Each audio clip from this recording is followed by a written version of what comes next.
All right. Hey, everyone. Welcome to the Happy on Purpose podcast. And Chris, we are not together in person very often for this, are we? I love it. Yes, I we're know. right next to each other, right? It's always the screens. I know. This is so fun, though.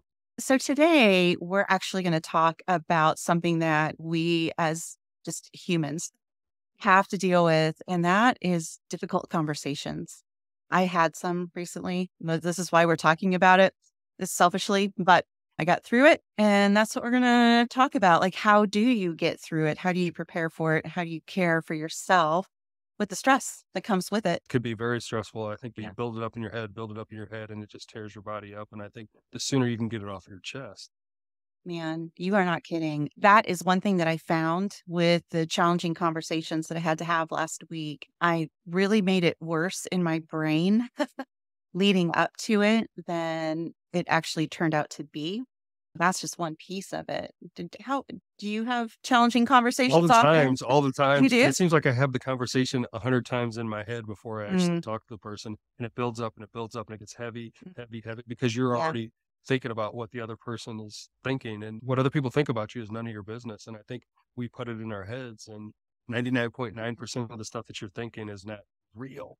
It's an intellectual fear. Yeah. Why do we do that to ourselves? Just think that it's our minds are programmed to go negative. We always think of the negative. Yeah. And so we're thinking, well, if this issue, we're just thinking negative, the worst that can happen and how much stress. And Yeah. think that if it's not going to kill you, if you're not in danger, then it's an intellectual fear. It's a Mm, mindset thing. And then once you recognize that and you face it right on, the sooner you address it, yeah. the less it's going to stress you, the more weight you're going to lift off of your chest. Yeah. You give me advice like that all the time, don't you? I try to. And a lot of times it's for myself. So Right, right. I know, I know. For me, the challenging conversation that I had to have, three of them actually, I had to make some staffing changes in my company. And it was super hard for me because I just care so deeply. And there's people who they hadn't done anything wrong. But it's just a difficult conversation as a business owner that sometimes you have to have. And it's just one example of challenging conversations. We have to have them in relationships a lot. Parents have to have them with their kids sometimes. You have to have them with friends and boundaries and parents sometimes. So there's a whole host of difficult conversations that we all have to have. Chris, I came up with a framework to help me through it. Do you want to talk about yeah, that? let's talk about it. Because I am all about frameworks. You know that, Frameworks, yes. I right? want to know about it, and I'm sure the Okay. listeners do too. Okay. So cares. Don't you love that? Yeah, who cares? Okay. Yeah. Yeah. Yeah. Because we care. Right. We have to have difficult conversations because we care. So the C stands for clarified desired outcomes. This is for yourself. You know what? This is all about self care first, not actually approaching the conversation yet. Because my coach has always talked to me when I talk to her about having difficult conversations or challenging things that are coming up. She always walks me through this thought process. What is the desired outcome that you want, Sandy, from this conversation? So I'm very clear on Yeah. that, right? Got to be clear. Yeah. The next one is to anticipate the possible responses because it's all about what you have to initiate the conversation, but you cannot control the Right. reaction Right. of the other person. So the best you can do is anticipate some reactions and think through what Mhm. your reaction might be. Right? You have any thoughts or experience on that? Yeah, I think that's important. But I also think that you need to take yourself out of it when you're thinking. I think a lot of times we try to think for the other person. Oh, I'm going to go talk to this person, and this is what they're going to say. This is what they're going to say. Mhm. But try to take yourself out of it and say, maybe it's going to be something good, because it always turns out good. After you have the conversation, you're like, it wasn't so bad. Yeah. But yet we just get in this protective mode Mm. and we just put it off. Yeah. Yeah. That was C and A, and the R is to recharge and reflect. This is after the conversation. Again, I'll give you the model for the framework for the actual conversation after this, but this is the model. So when you're preparing yourself, know what your desired outcome is, anticipate the responses and think through them. And then once the conversation occurs, recharge and reflect. Because if you have anxiety and stress about it leading up to it, you're going to have to do some self care afterwards because you have lived in a state of inflammation, stress, and anxiety for however long you've postponed the Yeah. difficult conversation, and we usually postpone them too long, Yeah, the don't longer we? you do, the more it's affecting you. Like you said, inflammation, and it causes havoc on your Mm. body and everything, and it's just, oh, you Yeah. just it just messes up your whole world. Yeah. I'm looking at myself on camera next to you. I'm like, I feel puffy. This is my inflammation from my It's just stress. We need It's to true. puff you. We gotta depuff you. Okay, let's go for a hike after this because that depuffs me. Mhm. Okay. So then the E is embrace the growth because there will be growth for you once you get through whatever that challenging conversation is. And for me, in this example where I had to reduce my team size, I have never had to do that. This is my first time in 25 years. I let myself get overstaffed. So as far as embracing the growth goes, I am stronger as a business owner and a leader because of it. Now I have done it. Not that I'm proud of it, but I had to. And I lived through it. They lived through it. And I came out on the other side with some lessons. Number one, in my brain, I made it worse, Right, right? Like we talked about, than it actually was. So embrace growth. And then the last one is S for care, seek support. We are caring human beings. And when we have to have difficult conversations like that are very hard for us, having friends like you to talk, seek support. And I had talked to my coach, I talked to my friends, and they assured me that I knew I was doing the right thing.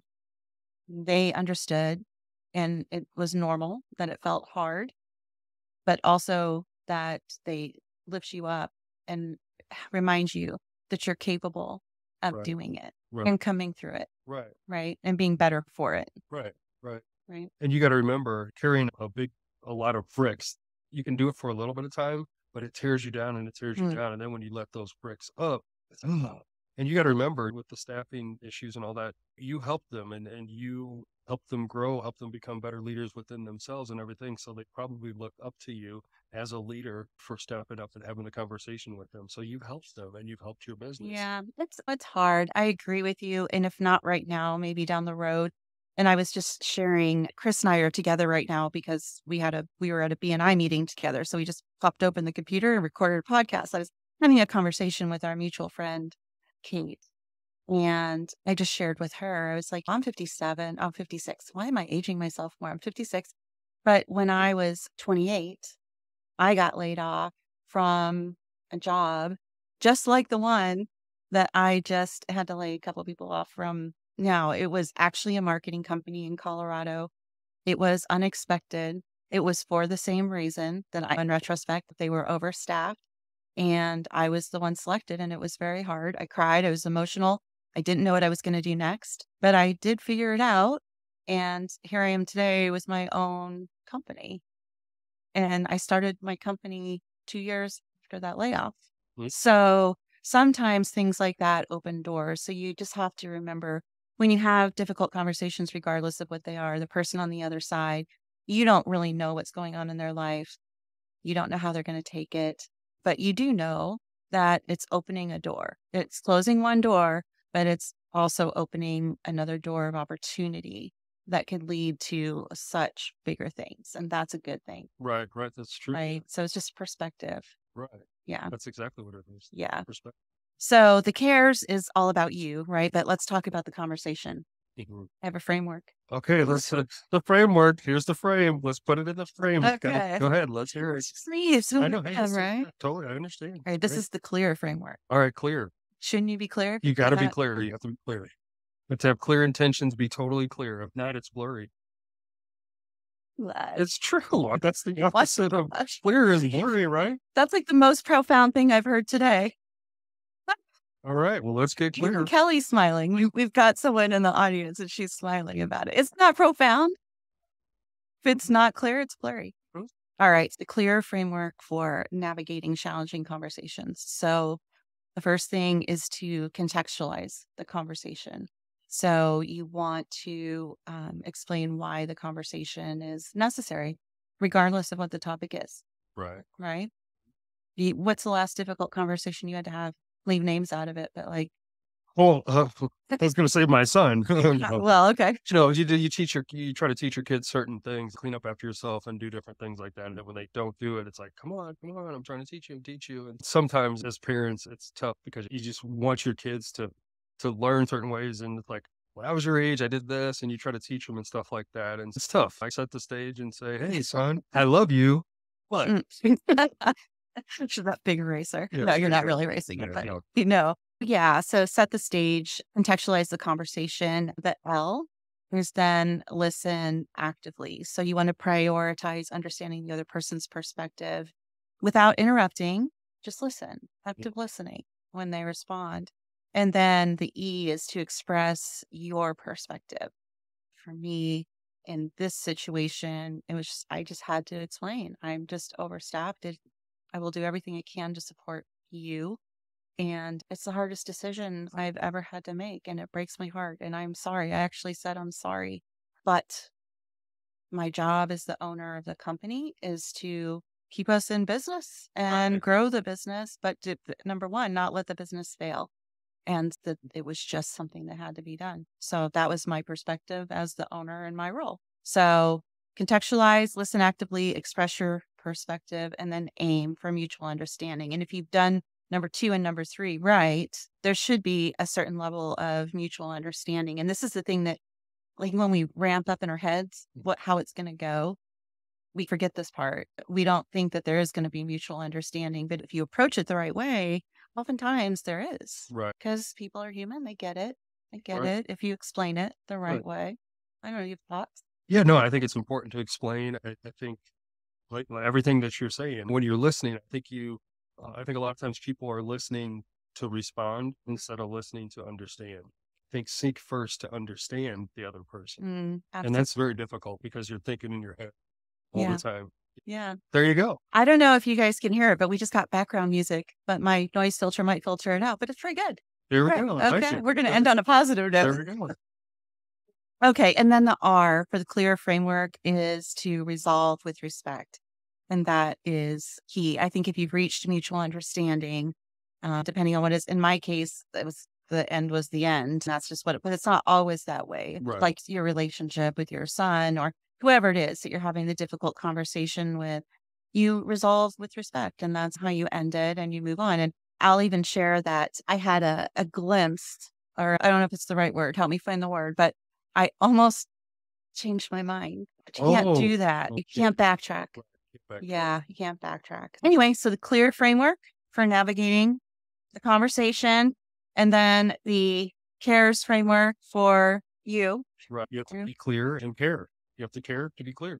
Yeah, I, you I, are just full of good. I'm just saying the Right. words. When it's not clear, it's blurry. That's right. When it's That's not the clear, it's takeaway. blurry. That's right. Right. Mhm. And So you have to bring that clarity. that's true. That is true. I think that goes to the analogy of sunglasses. If I had green sunglasses on and this wall, and I'm looking at it and saying it's green and saying it's white, it's white, it's white, she could hit me every single day and say it's white. I'm like, no, it's green. It's because I have those sunglasses on and I'm seeing green. But once I take those sunglasses off, I'm able to see that it's white. I think you have to look at the perspective and like you said, what are your intentions on the conversation? What's the outcome? How do you want it to go? I love that. And just be clear. Yeah, I love that. All right. They're not fun, but we can have them. Difficult It's a conversations. learning experience. Yeah, and we can grow from them. That's right. Yes. You got anything else? I just think that if there's something that you've been putting off to have a conversation with someone or whatever it might be, the longer you put it off, the harder it's going to get. So the sooner you address it and face it, the better you're going to feel. So how soon do you want to feel better? That's the real question. Mm-hmm. Chris, you're so good. Oh, This is why I good love job. you. I love you too. All right. We're happy. We're happy. Let's go be happy on purpose. That's right. And I'll see you on the next episode. Right on. See you guys. All right. Bye bye.